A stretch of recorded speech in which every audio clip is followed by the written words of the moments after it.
All right, hey, what's up, guys? Coach Mac, play fast football. Today we're going to do a video on 7-man peel pressure, something that we added this year and really helped us in our run to the third round, the regional finals. It was a short yardage deal, but also a deal when we needed to create tackles for loss, and something that I stumbled across late last year and then early into this year, something that I just kind of figured out that I thought that we could do, and we pulled it off fairly well this year. All right, make sure you check out some of our partners. GameStrat, sideline replay company we use. If you're looking for highly reliable, highly affordable, great customer service, call them. They're always there when you need them if you have any issues. We rarely have any hardware issues. It is a great product. We use it. I've used it the last 6 years. Make sure you check out GameStrat. Dome Hats, headwear company we use. Play fast football at Bishop Kenny High School. This is one of our Bishop Kenny custom hats from Dome, snapback. All right, if you're looking for custom hats, you can design them on your own. You can go to their website. They can design one for you. You can design it on your own. Snapback fitted, Velcro enclosures, several different styles. Stock hats suck. Make sure you check out Dome. Baker Sporting Goods, company that provides us stuff like this Nike hoodie. All right, all of our coaches' gear comes from Baker Sporting Goods.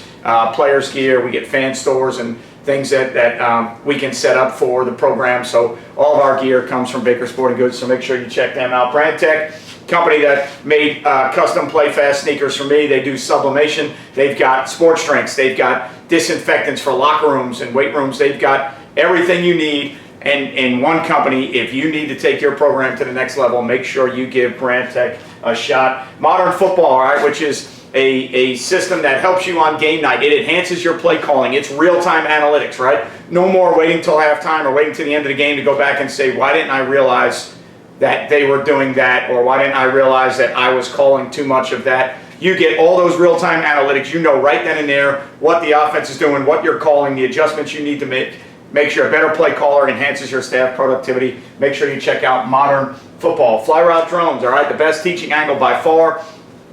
In my younger days, we always used end zone cams, and problem with end zone cameras is you got to get them set up right, you got to get the right angle, and then as the ball travels away from you, you got to zoom in, and then the zoom gets a little bit crazy with, you know, how focused it may or may not be. When you get the drone angles, you get that drone right up where you want it. You get the exact shot, whether it's close enough to the line of scrimmage or a little bit further behind it, how high it is. It is the best teaching angle out there, and FlyRouteDrones is the #1 drone for athletics company in the country. So make sure you check out FlyRoute. Tell them Play Fast sent you. You'll get 20% off your pilot certification.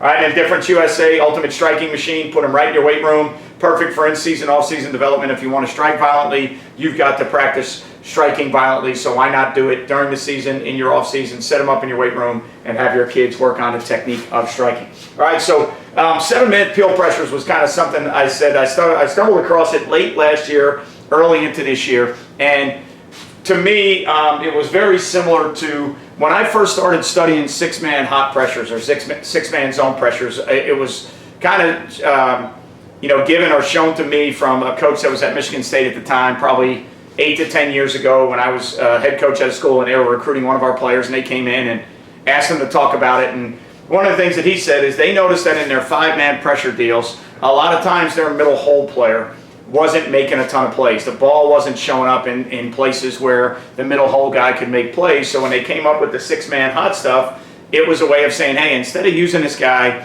that isn't making a ton of plays, why don't we just add him to the pressure, still keep the vision and break or the 2-seam guys, or, you know, the old school, what you would call skip players, still play 3 deep behind it.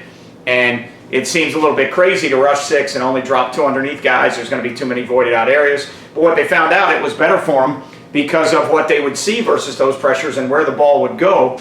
All right, it was you know, more effective for them to send 6 than waste that middle hole guy. What I found out when we used a lot of 6-man pressures, especially 6-man zero pressures, the man players on the backs, for me at least, weren't making a ton of plays, right? So the guys that I was playing man-to-man on the back weren't showing up where I needed them to show up. All right, so for us, I decided, very similar to the theory of the, you know, 6-man hot deals. Well, if the guy that's playing man on the back isn't making the plays we need, maybe we can add one into the pattern, max it out, get the pressure we need, and then based on the passing game that we see, we'll have it set up so that we can peel the back if we get the back out. But in high school, the passing game, there's not a ton of things that the running back does in the passing game, and usually if he's involved in the passing game, he normally pushes himself out wide to where it's easy to peel, right? There's not a lot of things in high school that we see where the back is inserted up into the route and then he's running a bunch of choice and angle and a bunch of those things. It's usually a lot of push stuff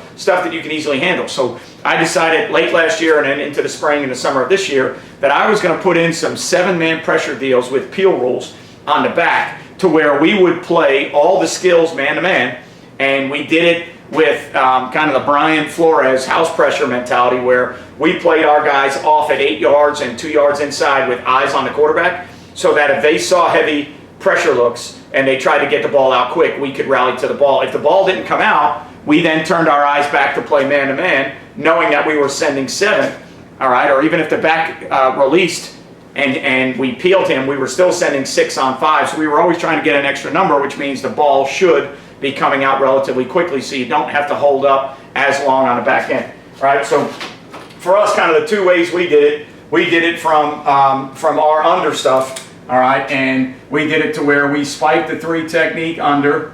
We brought the will in that gap. The jack was the outside guy that was a peel player on the back, all right? We left the nose in the A gap. We used a bull technique where we went really thick inside. We didn't move completely to the B gap. We went almost through the screws of the tackle with inside leverage here, all right? We then, we brought our nickel tight and we brought our mic wide, and the mic became the peel player. Right, so that was one of the ways that we did it. So it was a 7-man pressure, and then what we did was we played what we call the burn technique, all right, with our backhand guys. So they burn 1s and 2s, 3 by 1, you got to go find 1, right? And then the only deal was when it was 2 back, based on the game plan, all right, when we were seeing 2 back sets, based on the game plan, we had to decide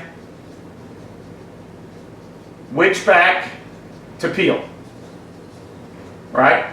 So if you get a 2-back, 11 personnel, 20 personnel, whatever it may be, if you get that set, obviously you're going to play a burn technique on a number 1, a burn technique on a number 2, a burn technique on a number 1.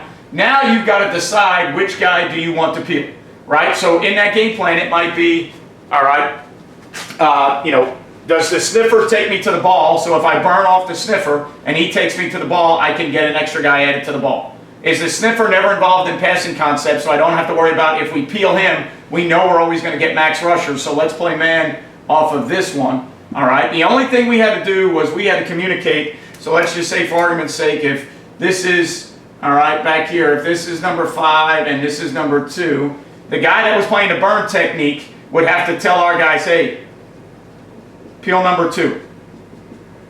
That told them that I was going to play the burn man technique on number 5, which was the sniffer, and you guys were going to peel, so the peel players would then alert that that was the back that we were peeling, right? So anytime you got 2-back stuff, you had to be alert for who you were possibly going to peel, right? When you live in a 1-back world, a 10 personnel world, that's the easiest one of all, right? Because if you get anything that's 1-back, you already know the back that you're going to peel, right? So if you get anything that's, let's say, it's 3 by 1, and it's just standard 10 personnel 1-back, all right, you already know how you're going to work the peel, so your guys already are alerted, all right, so your corner, he's going to burn 1, and then your safety, he's going to burn 2, and then your backside safety is going to burn 2 or 3, it's trips over here, so we're going to have to come over here to burn 3, all right, and then back here, corner would burn 1. And we just use the word burn to tell our guys the technique that we want it to be 8 yards off, 2 yards inside, eyes on the quarterback. If the ball comes out, we drive. If the ball doesn't come out, we then transition to man. We just called it a burn technique, right? So you hear about hot techniques, vision and break techniques. We just called it a burn technique so that we could make the terminology a lot easier, right? So now we knew this was going to be the peel back, all right? So we knew that the jack was going to be a wide rush peel. There's your game there. Thick bull rush there. Tight. Wide there, all right, and then we knew that the mic was going to be the peel player on that side, right? So when it's 1-back, the peel rules are easy. Now, the reason in our under stuff we carried one where we let the nickel go tighter and the mic go wider is because throughout the course of the year, our nickel blitzed, and he blitzed flat and underneath stuff a lot, and we got to a point where we were telling him, hey, if you're blitzing off the edge, you've got to be a quarterback guy. You've got to set an edge. You can't just let balls rip outside when we're sending pressure. So I actually designed a pressure where I changed the path and let him blitz flat, and I sent the mic wide because I allowed the kid to do, what he naturally was doing all year. He played hard, played physical, all right, was a really good player for us, helped us win a lot of games, but he had a couple, you know, little things that he would do all the time in pressures. So I finally built a pressure and that allowed him to play the way that he liked to play, right? So sometimes you can't just, you know, try and fit, you know, square pegs in round holes or bang your head against the wall. If that's what the kid did when he pressured, then I can just design some pressures to get a player outside of him and just let him do the things that he wanted to do. Right, so this was good to us short yardage. It was good to us when we needed to generate a tackle for a loss or get teams behind the sticks. All right, you know, you're going to have to rally if they get the ball out quick. So if they see pressure and they throw now stuff, you're going to have a guy, you're going to have to be able to rally and tackle. Out here, you should be able to get 3-on-2 because you're playing that burn technique, but you still are going to have to be able to, you know, rally and tackle and do the things that you need to do. All right, but it was an effective way for us. So we kind of limited, we still ran our 6-man hot stuff, but we kind of cut it down to where we actually didn't run as many 6-man deals because we actually ran more of the 7-man, especially in short yardage situations or when we needed to make a play. We ran a lot of the 7-man deals, and then depending on, so like formationally, I would run the 7-man deals to 3-by-1 with the burn technique because I liked it better than our hot pressures to 3-by-1. I felt like we could handle bubble and now screens a little bit better. It's a little bit riskier, maybe you'll say, but you know, it's 3-over-2, eyes on the quarterback, ball comes out, we got to drive and we got to be able to leverage the ball and somebody's got to make a play, right? So we actually went to it, you know, more for 3-by-1 stuff. 2-by-2, I still liked our standard hot stuff. And then the other one we had was from our tight front, right? So from our tight front,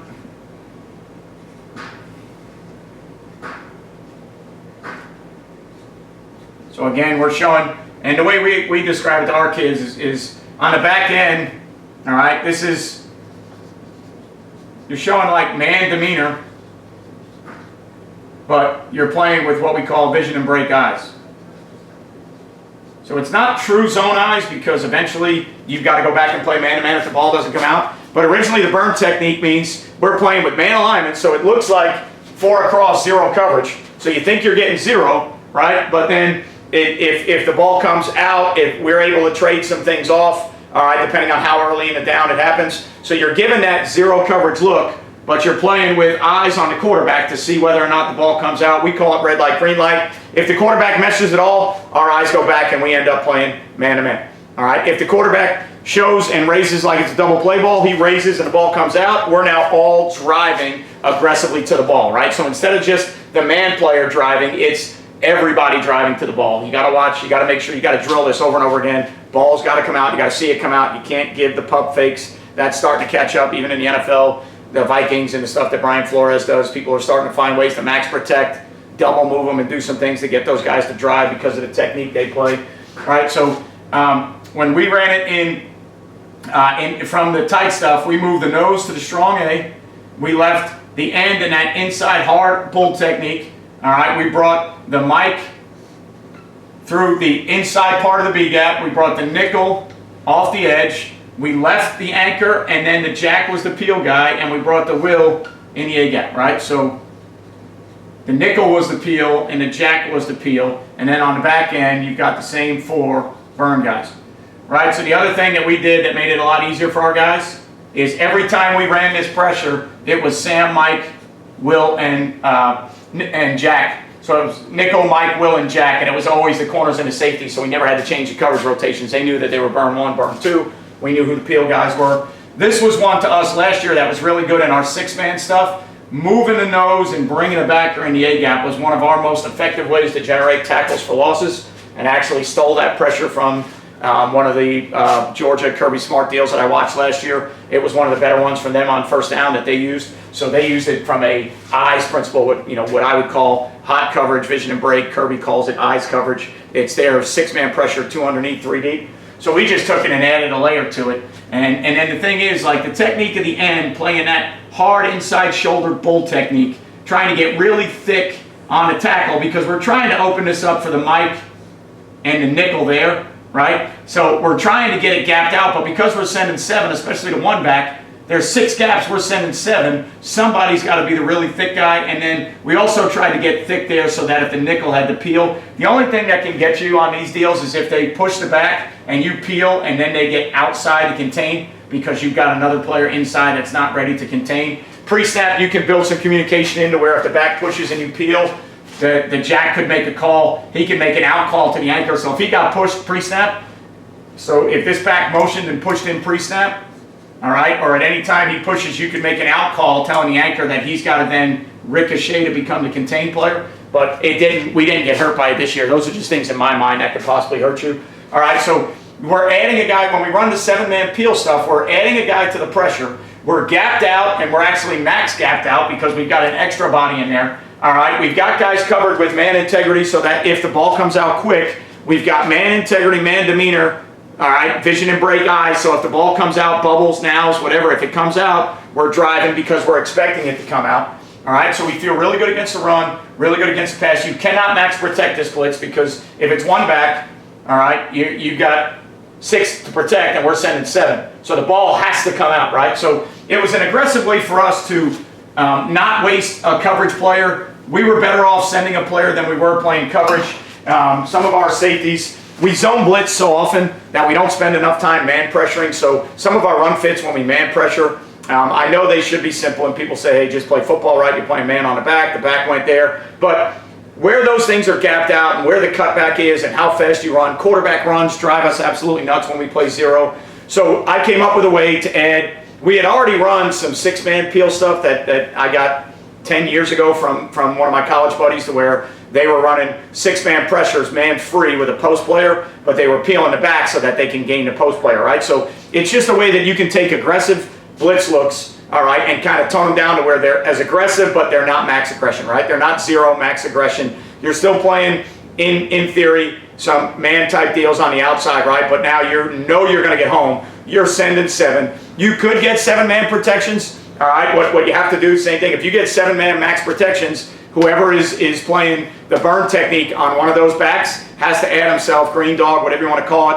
hug rush. He's got to add himself because if you get max protect into that man coverage, those guys on the back end, they're expecting the ball to come out quicker, so we don't want to hold them in man coverage too long. So effective way for us, it was a wrinkle off of ideas that I saw people using in college, things that we did 10 years ago, studies that we did when I learned 6-man hot pressures. They went to it because they felt like the middle hole guy was wasted. Well, I felt like in our zero pressures with 6-man, I felt like some of our man guys on the backs were wasted. Maybe that was me doing a bad job teaching it. I don't know why it was, but that's why I felt. So we added a guy into the pressure. And I felt like the guys we had pressuring were better pressuring than they were covering. So we added a guy into the pressure, and it was really good to us this year, right? So the more it's on film, the more people see it. Obviously, there's going to be ways for people to beat it out there, but really good for us in short yardage, really good for us on first down when we needed to try and get somebody behind the sticks and generate tackles for losses. And our kids did a great job in it all year. So it was something that really helped us advance to the 3rd round and and kind of extend our season. So hopefully this video helps you guys.